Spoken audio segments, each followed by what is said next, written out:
दादा असं होत नाही. हा प्रश्न एका प्रश्नावर चला आपण 14 मिनिटं एका प्रश्नावरती दिली आहेत. 14 मिनिटं झाली. तुम्ही मंत्र्यांना 7 मिनिट दिलात. तुम्ही मंत्र्यांना 7 मिनिट घेतले. मंत्री उत्तर पाहिजे की नको आपल्याला? प्रश्न विचारू दिले काय? एक मंत्री उभा होतो, दुसरा मंत्री उभा होतो. आपण हे तर तुम्ही मला मी स्पष्टपणे असं सांगतोय की तुम्ही आमच्या अधिकाराचा आनंद करताय. अध्यक्ष हेतू आरोप म्हटला तरी चालेल, आरोप म्हटला तरी चालेल. विरोधी पक्षनेते तिघांना प्रश्न विचारायची संधी दिल्यानंतर उत्तर घ्यायचं नाहीये का आपल्याला? ही पद्धत नाही. आम्ही पण इतके 24-25 26 वर्ष झाले सभागृहात काम करतोय. असं होत नाही अध्यक्ष. एकदा एखादा मंत्री त्या खात्याचा अनुपस्थित असेल, गैरहजर असेल तर दुसरा मंत्री उत्तर देऊ शकतो. पण त्या खात्याचे ते मंत्री प्रत्यक्ष इथे उत्तर देत असताना त्यांना थांबवून 2-2 मंत्री उभे होऊन त्याचं ते उत्तर देतात. मला एक सांगा अध्यक्ष महोदय, बघा आपण मान्य करतो कारण सभागृहात मंत्री म्हणून कुठल्याही खात्याचं उत्तर कोणालाही द्यायचं आहे.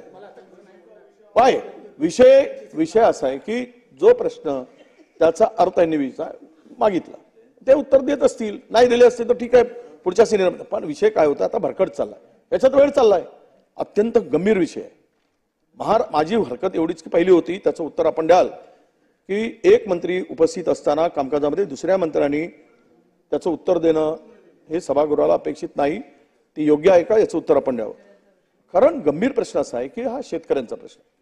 अध्यक्ष महोदय, मी आपल्या निदर्शनास आणून देतो एक गोष्ट स्पष्टपणे या ठिकाणी की या सरकारने जे काही मदत देण्याचे काही निकष ठेवले असतील किंवा द्यायचं, मी तुम्हाला मालिका सांगतो. या किती वर्ष नाही दादा असं होत नाही.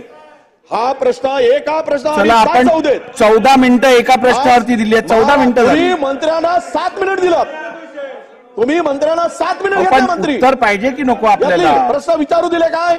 एक मंत्री उभा होतो, दुसरा मंत्री उभा होतो. आपण विरोधी पक्ष नेते आपण मुद्दा मांडला त्याचं उत्तर घेऊया. प्रश्न असा आहे अध्यक्ष महोदय, तुम्ही ही जी काही मदतीचं निकष सांगताय आज राज्यामध्ये हे सगळे अवकाळी असेल, गारपिटी असेल, बघा आपण जर पाहिलं तर हे 10/4/2023 पासून जवळपास 8 × 4 = 12 × 3 = 15 16 17 वेळा अवकाळी पाऊस तारकावाईचा.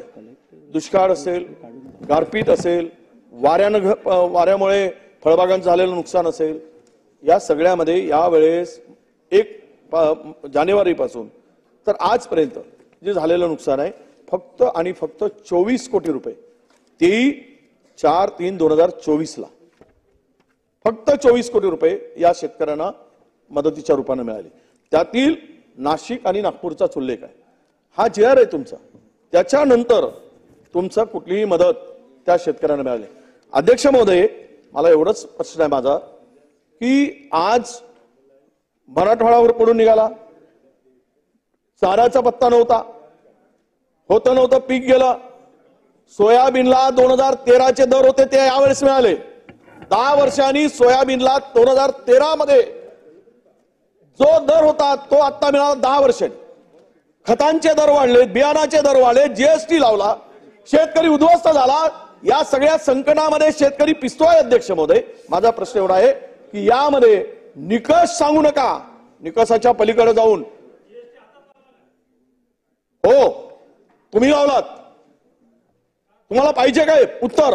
तुम्ही लावला GST, तुम्ही सावरकर GST तुम्ही लावलात शेतकऱ्यावर, दुधावर GST तुम्ही लावलात, खतावर GST तुम्ही लावलात.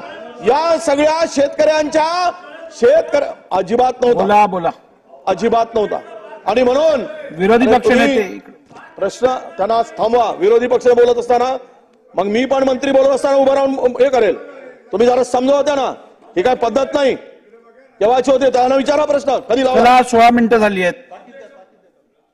अध्यक्ष महोदय, हे जे निकष सांगत आहेत या निकषाच्या पलीकडे जाऊन आपण मदत करणार आहात का? कारण 8,000 आत्ताची जी परिस्थिती आहे 8,700 हेक्टर हे जे नुकसान झालंय आत्ताच्या याच्यामध्ये की 88,000 हेक्टरवर पिकाची धुळदाण झाली.